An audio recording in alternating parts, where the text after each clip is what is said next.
Olá, eu sou o professor Ricardo, estou aqui a convite da rede Inclutopia para apresentar para vocês uma palestra sobre o tema da sustentabilidade. Só que o nosso modo de apresentar esse tema vai ser um pouco diferente do que vocês estão acostumados. Em geral, a gente está acostumado a ver as crianças bonitas, bem saudáveis, falando sobre esse tema, muito preocupadas com o planeta no futuro. Aqui a gente vai começar a nossa apresentação comentando sobre a economia verde, mas com pessoas pobres, crianças pobres, porque essa é a realidade do mundo. E esse discurso da sustentabilidade deve ser aplicado para todas as pessoas do mundo, incluindo uma grande maioria que são de pessoas pobres. Então a gente precisa fazer uma ressalva inicial sobre todo esse tema, que a própria sustentabilidade é um contrassenso do existir do nosso planeta e do nosso universo, então do cosmos. Tá? Nada é eterno, né? Vai de encontro à entropia universal. Se nem a nossa estrela, que é o Sol, uma fonte de energia primária, vai ficar lá para sempre, o que nós poderíamos dizer dos nossos elementos que estão dentro do estrato geográfico? Né? E nem a desculpa escalar dos processos consegue justificar a sua implementação.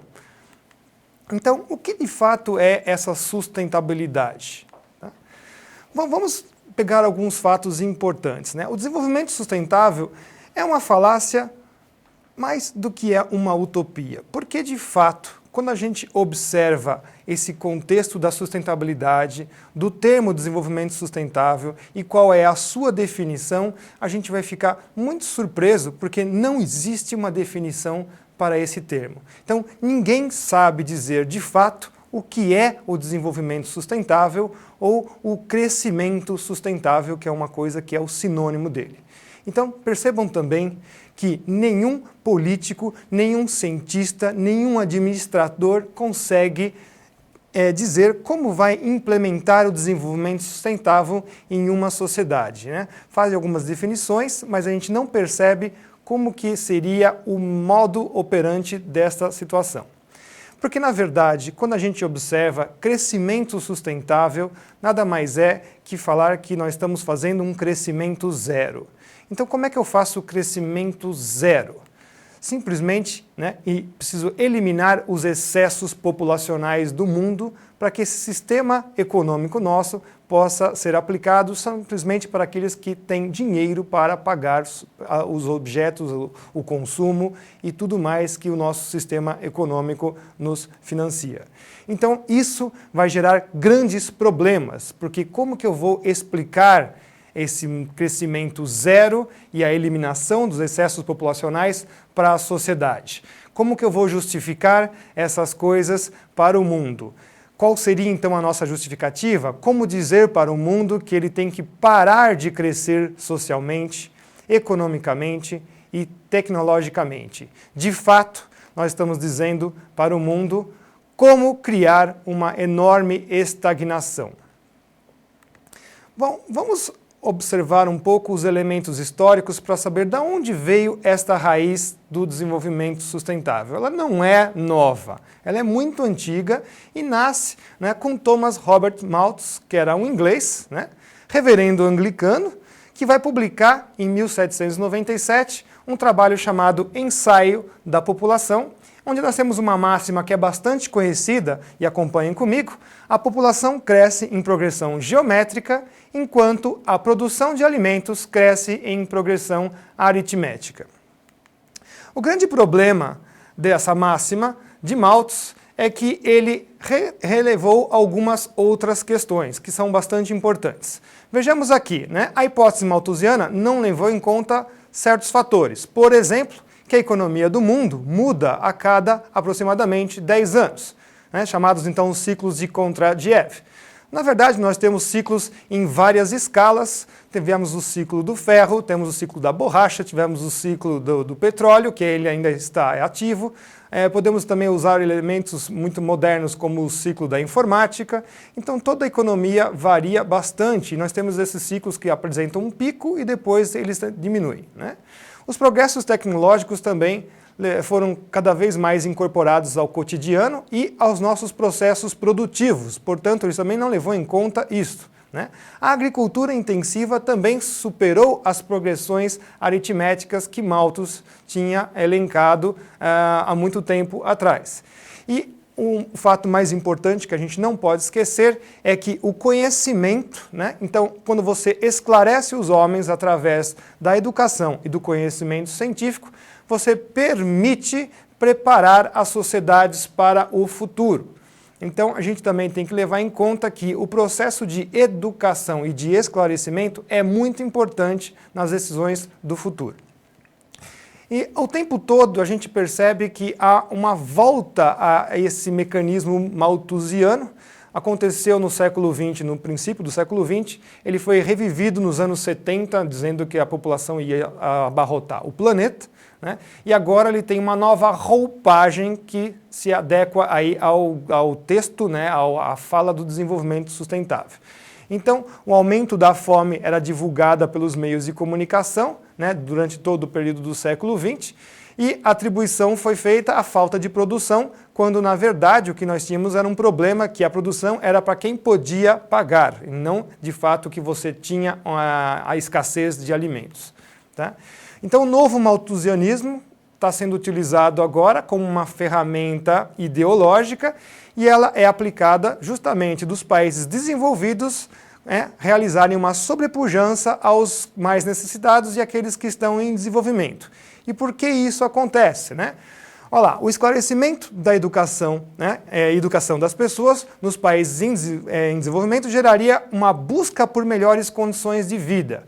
É aquela coisa que a gente chama o seu catálogo de vida. Quando você conhece coisas melhores, não precisam ser simplesmente objetos, mas modos de vida, a formação da sua cidade, né? Eu coloquei um exemplo como a urbanização das cidades. Você vê calçadas bonitas, você pode ver que as coisas podem ser muito bem feitas com o dinheiro que você aplica nos seus impostos. Então, você não admite ter uma coisa precária quando você vê uma coisa muito boa. Então, isso aqui era uma situação que é importante, que é o esclarecimento e a educação das pessoas.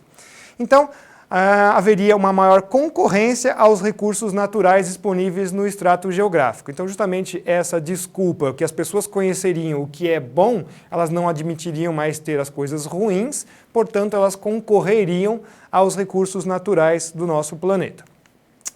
Então devemos ressaltar coisas importantes desse embasamento malthusiano, que você percebe que cria-se uma busca pela frugalidade de um modo de vida mais simples, ou seja, manter um modo de vida simples ou então retornar a um modo de vida primitivo. Hoje se cultua, por exemplo, que a vida numa situação de aldeia indígena seria a condição ideal, quando na verdade, quando você se submete aos caprichos da natureza, você vai diminuir bastante a sua expectativa de vida, você vai ver os seus filhos morrerem de doenças, então isso daí não seria uma situação que você deveria aplicar. E na verdade as nossas cidades estão aí para nos dar uma condição de vida melhor, são os nossos habitats.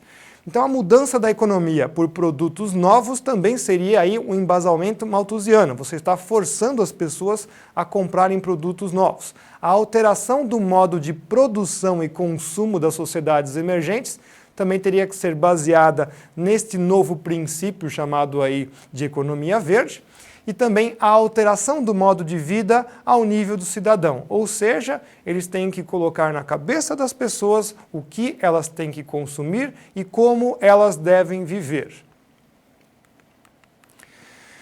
Em 5 de março de 2012, notem só que interessante, o que o secretário-geral da ONU, né, o Cha Zukang, na Rio+20, afirma: é uma questão de sobrevivência da humanidade.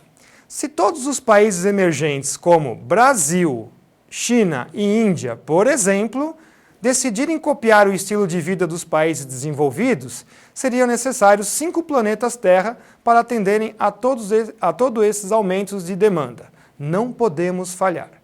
Curiosamente, a gente percebe que quando chegou a vez dos países em desenvolvimento adquirirem uma condição de vida melhor, para eles agora não tem vez. né? Então, esse discurso é um discurso malthusiano e ele é sempre focado nos 3 grandes países, que é o Brasil, China e Índia, aqueles que têm a quantidade de recursos naturais consideráveis e a quantidade de pessoas pobres também consideráveis. Então, justamente para essas pessoas, agora que nós temos um método de produção que consegue atender essa demanda, estão dizendo para essas pessoas que elas não podem ter um padrão de vida aceitável. Notemos também que o discurso também é falacioso quando ele fala que nós devemos almejar a situação de consumo dos Estados Unidos. Ora, isso não é verdade, porque cada país tem a sua geografia e tem o seu modo de vida. Não necessariamente a gente precisa ter o modo de vida dos Estados Unidos, mas ninguém pode negar que nós possamos ter as condições de vida melhor com os recursos naturais que nós temos no nosso país. Então, notemos que tudo está baseado no sistema de produção. Tá? Então, numa economia globalizada, houve um acesso aos produtos de diversos países. Então, aquele catálogo de vida, as pessoas agora conseguiram ver as coisas que elas podem consumir, ou que elas podem ter, ou uma melhor condição de vida, né? As pessoas acabam, então, em quase todos os níveis sociais, ao menos verem o que está disponível no mundo. Né? Também temos aí a ideia do fetiche e da fantasia de consumo. Tá? Então gera-se uma diferença entre o que é o consumo e a sociedade de consumo, 2 conceitos que a gente vai observar agora. Então, por definição, consumir é fazer o uso de alguma coisa para a sua subsistência própria. Então, você vai consumir alimentos para viver, você vai consumir alguns tipos de produtos para manter uma condição de vida mais confortável e mais saudável. Agora, quando você vê a sociedade de consumo, ela então tem um perfil diferenciado do ato de consumir. Quando você tem as necessidades elementares asseguradas à maior parte da sua população, os meios de produção e de comercialização são orientados a responder às necessidades multiformes, frequentemente superficiais e supérfluas. Então, olha só a diferença. Nós ainda não estamos, de fato, atendendo a todas as necessidades da nossa população, por exemplo, do caso do Brasil. Tá? Alguns centros metropolitanos, sim, já chegaram numa situação em que o consumo para a subsistência já está praticamente mantido. E aí algumas forças produtivas são levadas à parte do fetiche e da fantasia. Então notem que não é essa condição ainda a que está estabelecida para todo o nosso país. Então a gente não pode nortear o modo de pensar essa economia numa situação de exceção que seriam dos grandes centros urbanos. Tá? Eu gosto de utilizar o conceito, né, chamado um conceito entre aspas, porque de fato ninguém consegue conceituar o que é o desenvolvimento sustentável, mas ele vem lá do relatório Brundtland, né, Nosso Futuro Comum, que define essas coisas mais ou menos em 1987, mas toma muita força em 1991. E ele vai dizer o seguinte: o desenvolvimento sustentável é aquele que atende às necessidades do presente sem comprometer a possibilidade de as gerações futuras atenderem às suas próprias necessidades. Temos um grande problema aí, porque as necessidades das pessoas do presente ainda não foram atendidas. Então, essa condição deve ser pensada, porque nós temos ainda muita gente que está abaixo da linha da pobreza. O que significa, então, implementar o desenvolvimento sustentável? Olha só que interessante quando a gente pontua o que eles pensam sobre o nosso futuro comum. Primeiro, limitar o crescimento populacional, garantir alimentação de longo prazo, preservar a biodiversidade e os ecossistemas, controlar a urbanização, diminuir o consumo de energia de combustíveis fósseis, aumentar a produção industrial nos países não industrializados com tecnologias verdes. Vamos então entender um pouco o que significa cada um desses itens e vamos desconstruir esse tipo de pensamento, então, rebatendo a ideologia que é posta nesse discurso. Primeiramente, quando limitar o crescimento populacional é de fato voltar ao malthusianismo. Né? Você está tratando as pessoas como se fossem bichos ao invés de seres humanos. né, eles entendem que os recursos naturais vão se acabar e a gente não vai mais ter como consumir. Isso é uma falácia, porque a inteligência humana é preparada para superar os problemas. Então, reporta uma situação mentirosa de abarrotamento do mundo, como se você mexesse o seu braço, o seu colega cairia dentro do mar, né? Vamos entender um pouquinho isso. O que ocupa a humanidade hoje no planeta, né? A população estimada em 2010 foi de 7 bilhões de pessoas. Se você der 1 metro quadrado para cada pessoa, vocês vão ficar estupefatos, porque toda a população do planeta cabe num quadrado de 83 quilômetros de lado. Tudo bem, a gente pode pensar que é difícil morar em 1 metro quadrado, então vamos fazer um outro exercício teórico muito interessante, que é pegar o Brasil, com a sua área de 8 milhões e 500 mil quilômetros quadrados, né, que seria um quadrado de aproximadamente 3 mil quilômetros de lado. Vamos pegar só 10% da área do Brasil, 851 mil quilômetros quadrados, que seria um quadrado, então, de aproximadamente 920 quilômetros, né, de lado.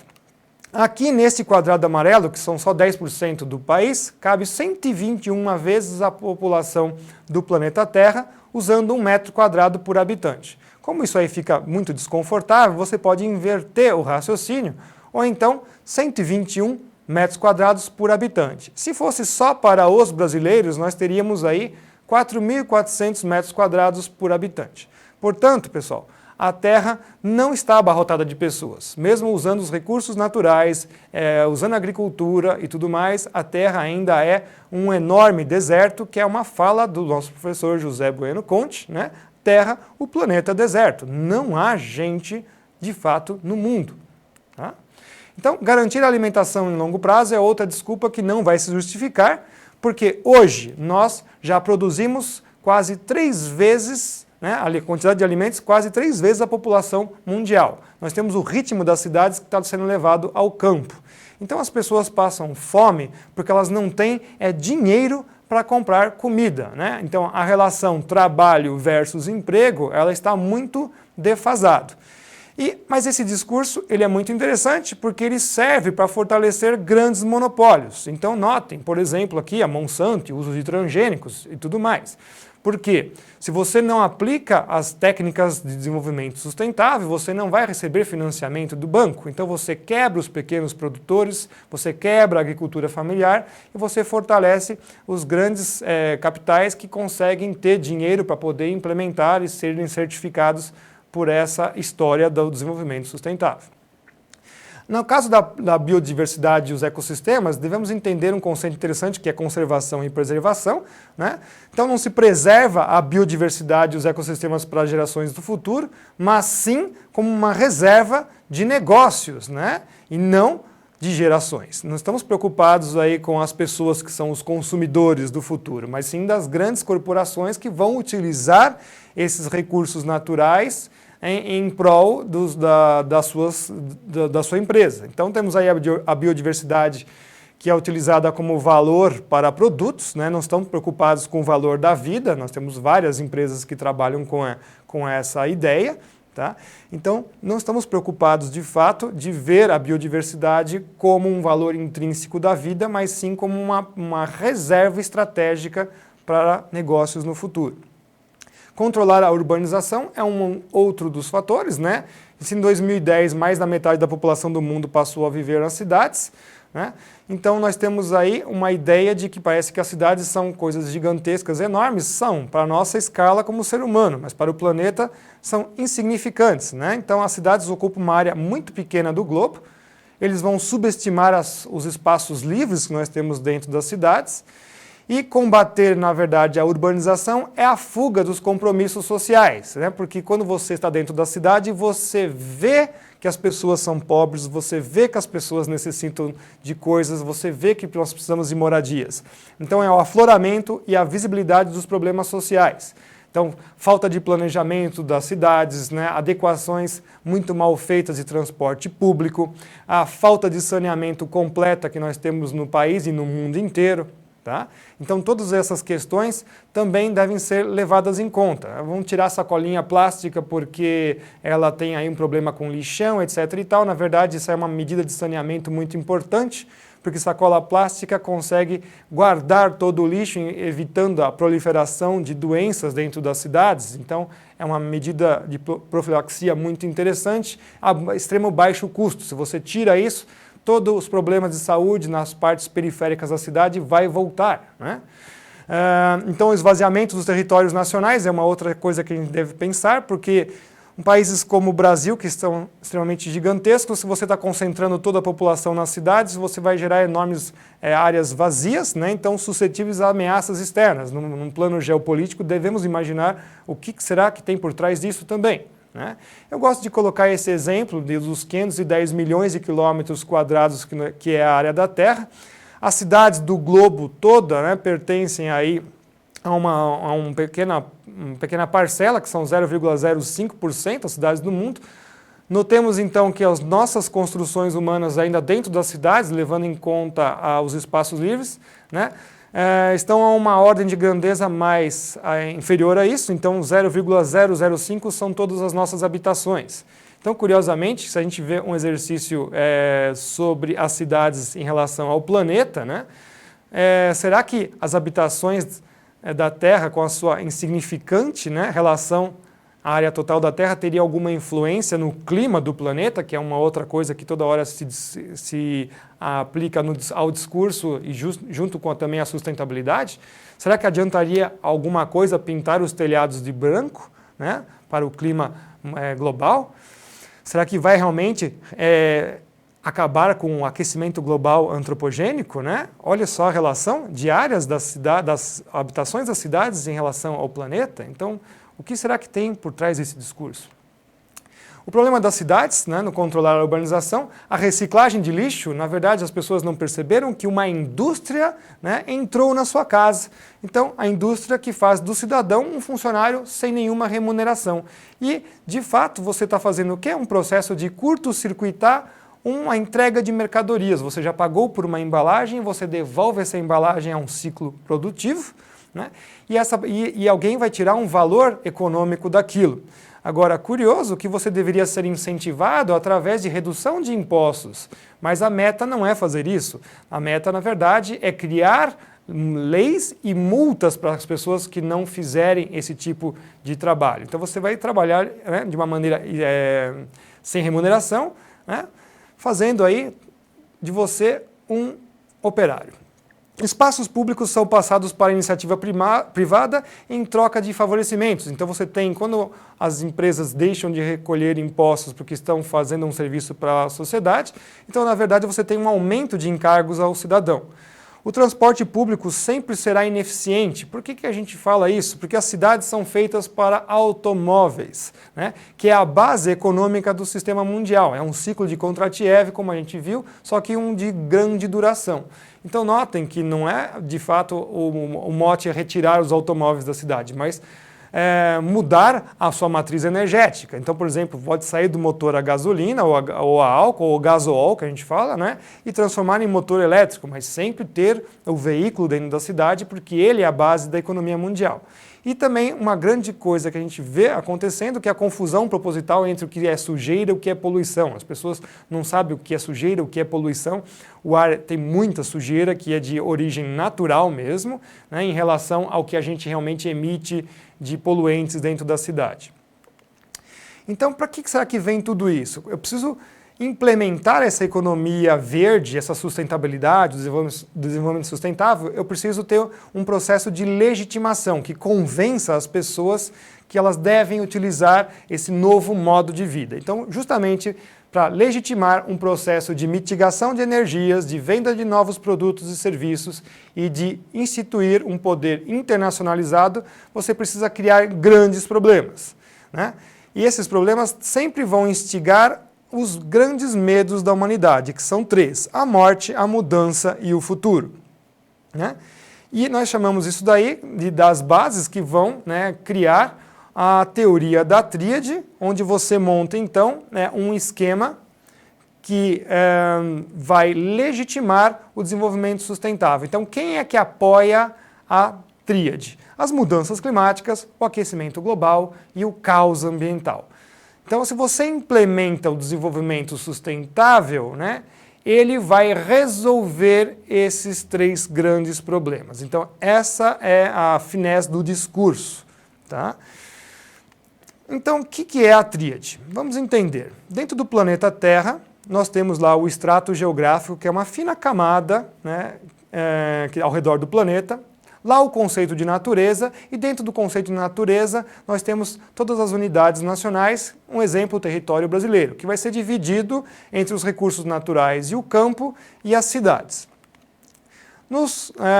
No campo nós temos as pessoas que moram lá e que trabalham nas cidades também, que são 2 perfis de pessoas diferenciadas. Antes de mais nada, todas as pessoas têm que sobreviver e elas devem usar os recursos naturais para sobreviver, tanto no campo quanto nas cidades. Então há um fluxo, há um vetor de transporte de mercadorias nesse sentido. As grandes potências do exterior, elas não conseguem sobreviver na sua atual economia com os seus próprios recursos. Então elas necessitam muito para sobreviver de recursos naturais dos países em desenvolvimento. E na justa troca, no modo de vista deles, né, eles mandam as grandes manufaturas, as bases e os high-techs. Onde que entra a tríade? A tríade entra como uma imposição do exterior, onde ela vai dizer para vocês como sobreviver, ou seja, como viver utilizando os recursos naturais do seu próprio país. Ela vai dizer quais são as manufaturas, as bases e os high-techs que você deve comprar deles. Ainda por cima, ela vai impor leis, né? Vai alterar as leis, inclusive dentro das unidades nacionais, então dentro do nosso próprio país, de como vocês devem viver no campo e nas cidades. E vão dizer também quais são os novos produtos, manufaturas que vêm deles, do exterior, que vocês também devem consumir. E, de novo, toda vez que isso acontece, nós temos então o pagamento de royalties de volta para o exterior. Então, esse aqui é o esquema de legitimação e de aplicação da tríade. A tríade, então, força a sua implementação tanto numa pressão legal, ambiental quanto social. Na pressão legal, ela vai ser exercida por meio de leis e regulamentos acordados internacionalmente.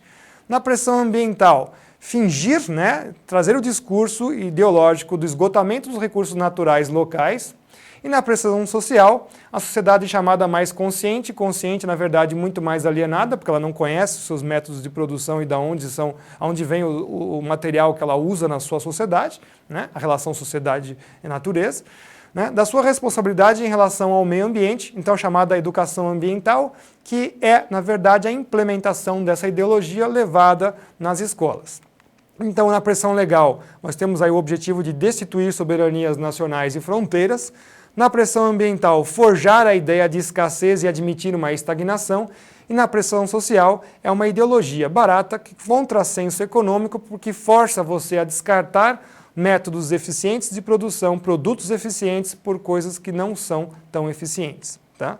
Então, dentro desse forçamento geopolítico, se você tem um país e a sua soberania, né, uma Constituição que tenta defender os interesses desse país, existe uma força externa, né, gerando problemas, sempre internacionais, acordos internacionais que forçam essa soberania do país, e você tem um povo eleitor que escolhe o seu poder executivo e o seu poder legislativo, que deveriam, né, defender o país e a sua soberania. O que a gente percebe num contexto internacional e globalizado é que na atuação da tríade o poder executivo vai lá fora e fecha acordos internacionais, né, que inclusive fazem trocas através desses acordos internacionais, e aí chegam aqui dentro das unidades nacionais, no caso do nosso país, e falam para o poder legislativo, olha, já fiz um acordo internacional.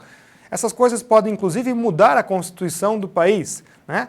Podem deixar de defender os interesses do país e, portanto, comprometem bastante a sua própria soberania. Tá? E ainda vão dizer que isso daqui é para o nosso bem. Então, o que a gente percebe que nesse processo de legitimação, você encontra consumidores para esses novos produtos, né? Só que agora, ao invés de simplesmente encontrar esses consumidores, você começa a obrigar a consumir os novos produtos e serviços. Você usa uma ciência que vai dar a legitimação, você usa uma imprensa que vai então gerar as dificuldades e os motivos, e você finalmente vende as facilidades e soluções. Esse aqui é o chamado esquema Cap and Trade. Limitar, mas comercializa a liberação. Tá? Então, nessa implementação, né, você vai criar a invenção de consenso científico, lembrando que consenso é uma definição para a política e não para a ciência. Justificativa baseada em saídas de modelo de computador. Muitas dessas simulações que a gente vê aí não são prognósticos do futuro, na verdade são simplesmente simulações de computador que nada tem a ver com ciência. Tá? Você tem crenças ideológicas ambientais que são dadas por grandes ONGs como Greenpeace e WWF, né? E você tem uma divulgação massiva na mídia e nas escolas do terceiro mundo, a chamada então educação ambiental, que nos países de primeiro mundo não é uma coisa levada tão a sério como é levado nos países de terceiro mundo. Tá? Então, problemas científicos na sua implementação é que não há evidência científica que prove essas alegações, que gases do efeito estufa consigam aquecer o planeta, que as atividades do homem interfiram no clima ou no meio ambiente mundial, a sobrevivência das pessoas. A relação escalar desses processos deve ser levada em conta, porque ela é bastante diferente, a escala local não pode ser aplicada para a escala global. E o erro epistemológico grave é que os modelos é que estão certos, mas o mundo real está errado. No caso do aquecimento global, por exemplo, nós verificamos tanto por dados de estações meteorológicas quanto de satélites, o planeta está resfriando, mas os modelos de computador dizem que o planeta tem que esquentar. Então notem que quem está errado é o planeta, porque os modelos é que estariam corretos. Então, como nossas considerações finais, né, é interessante então ressaltar que nós estamos passando por uma mudança da relação sociedade e natureza que levam aos reflexos na produção da sociedade e reflexos na produção do homem. Essas coisas variam o tempo todo, conforme a história do homem vai mudando, muda a sua relação com a natureza. Então, o problema é que não há um motivo para essa mudança acontecer. Então, você cria um motivo para a sua implementação. Então, a sustentabilidade vai permitir diversos tipos de manipulação, né, e vai conseguir impor para as sociedades no mundo, principalmente para os países em desenvolvimento, a criação de novos impostos, novas leis que cerceiam os seus direitos civis, né, a obrigação de consumir novos produtos. Por exemplo, lâmpadas, carros, né? A questão das lâmpadas é uma coisa muito interessante. Nós, agora que temos os meios de produção para fazer esse produto extremamente barato, de repente ele vai ser removido de circulação porque tem que colocar uma nova tecnologia dita sustentável, ecológica, que é muito mais cara. Então, toda vez que a população mais pobre tem acesso a esses produtos, você dificulta esse acesso. E também aos serviços, que é um grande mercado de certificações, você agora implementa um intermediário entre as negociações que vai lucrar e encarecer cada vez mais os seus serviços. Então, um controle também do modo de vida e das pessoas. Bom, isso aqui poderiam ser simplesmente alegações, né? Mas a gente vai colocar aqui para vocês. A imposição do poder internacional está no relatório Brundtland. Então, leiam lá. Criar e aplicar novas normas para o comportamento pessoal e recíproco ao nível de indivíduo em todos os estados, a fim de alcançar o desenvolvimento sustentável. Então, a gente percebe que isso vem como uma imposição de fora, e os estados têm que forçar as pessoas, através dessa ideologia, em mudar os seus hábitos. Sempre os seus hábitos de consumo, sempre o modo de vida que você almeja. Tá? E vão dizer que essas leis são para garantir a todos os cidadãos os seus direitos. Então, o desenvolvimento sustentável não se justifica, trata-se de solução para um problema que não existe, disfarçado de compromisso ambiental. Então, simplesmente está fomentando ainda mais o consumo, porque você está descartando os produtos que você tem, né, inclusive que tinha uma longevidade maior, por produtos que são cada vez mais fracos, que têm uma obsolescência programada ou uma obsolescência planejada, né? Então, que é algo totalmente sem sentido pela óptica ambiental. Então, na verdade, estou trocando um produto A por um B, ou seja, consumir algo diferente. Normalmente mais caro, menos eficiente, menos duradouro. Tá? Podemos mostrar um exemplo, né, que já aconteceu nos últimos 30 anos, que reverteu a economia mundial para outras situações. Foi o caso dos gases CFCs, que não simplesmente eram utilizados para geladeira, mas para uma gama gigantesca de produtos e de atividades humanas. Tá? Então, eram gases baratos que tiveram a queda das suas patentes. Os grandes produtores de refrigeradores, no exemplo dos refrigeradores, Brasil, Índia e China, notem de novo, os 3 países, tinham um uso normal. Você criou, então, uma concorrência e queda dos lucros entre as grandes produtores internacionais. Você criou problemas como o buraco de ozônio, né, falando que a radiação ultravioleta ia exterminar as pessoas do planeta, deu um prêmio Nobel para certas pessoas porque fizeram um discurso muito bonito. Você, então, criou imposições internacionais, manipulou-se leis, né, você manipulou a opinião pública, criou um terror. E aí o que aconteceu? Do uso normal eles foram banidos, criou-se então um protocolo de Montreal em 1987, reforçado em 1990, e do uso normal houve o seu banimento, saíram novos gases caros com novas patentes e portanto surgiu aí um exemplo que foi o HCFC. Se a gente pegar este exemplo e passar para o CO2, que aí é o gás do momento, né, são gases que são gerados por energias baratas. Né? Num exemplo aqui, os carros e motores, os grandes produtores, Índia, China, Coreia e Brasil, de repente você também tem concorrência e queda de lucros, fechamento de empresas no mundo inteiro, você cria grandes problemas, aquecimento global, mudança do clima, prêmio Nobel, etc., né? Como foi do outro lado, cria imposições internacionais, ONGs vão atuar, leis, a opinião pública, vem a Rio 92, protocolo de Kyoto em 1997, e você começa então a criar as novas tecnologias com novas patentes e novos produtos. Então notem, né, se você quiser usar, vai ter que pagar. Curiosamente, as patentes hoje caem muito mais cedo, só em 25 anos, os mesmos gases HCFCs que eram a solução, né, agora passaram a ser um problema e todo o processo vai começar novamente. E nós vamos ter que substituir o HCFC por alguma outra coisa que a gente ainda não sabe. Tá? Então eu vou usar essa citação de Onça que eu acho muito interessante. Somos poluidores em cada minuto de nossas vidas. Somos poluidores pelo simples fato de existirmos. Da mesma forma que o cristianismo, somos todos pecadores pelo simples fato de termos nascido. E assim, sendo todos pecadores poluidores, somos todos chamados à conversão e à santidade, agora impostos pela Igreja da Sustentabilidade, a fim de redimirmos os nossos pecados e adotarmos uma nova conduta. Somos chamados a comprar um automóvel flex, a comprar um lava-louças econômica, a comprar uma televisão econômica, a comprar papel reciclado, a comprar alimentos orgânicos, a comprar roupas de fibras naturais, a ter menos filhos. A Igreja da Sustentabilidade prega que as pequenas ações, leia-se consumo, podem salvar o planeta porque tudo que seus fiéis podem fazer nesse mundo é consumir. Né? O Paul Driscoll, que é um ambientalista, vai dizer o seguinte, é interessante que o princípio da precaução, que é uma coisa sempre utilizada, já que a gente não tem as provas de que essas coisas podem acontecer, então o princípio da precaução é sempre usado em apenas uma direção.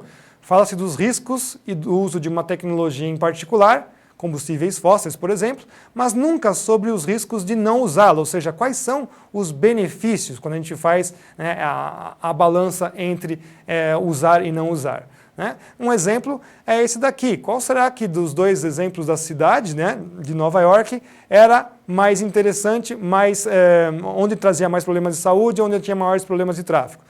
Será que era durante o período das carroças ou dos automóveis? Né? No período dos automóveis, morre uma pessoa a cada 30 mil. Na época das carroças, a cada 17 mil pessoas morria uma atropelada. Né? Será que eu tenho que usar lenha ou será que eu posso usar o gás encanado? Né? Sempre esse discurso é dado por pessoas, né, que estão muito bem de saúde, muito bem alimentadas, em detrimento daquelas que são pobres. Então, temos que lembrar esse conceito que é muito interessante, que o conforto material de uma civilização se torna possível, só assim se torna possível uma preocupação séria com os valores ambientais. Então as ideias ambientalistas refletem primordialmente as preocupações, preferências e visões de mundo de uma minoria de políticos, burocratas, acadêmicos, ONGs e fundações econômicas de países altamente desenvolvidos que apontam a si próprios como defensores dos interesses da humanidade. Então é uma imposição deles de fora que já tem todas as condições boas de vida sobre os países em desenvolvimento.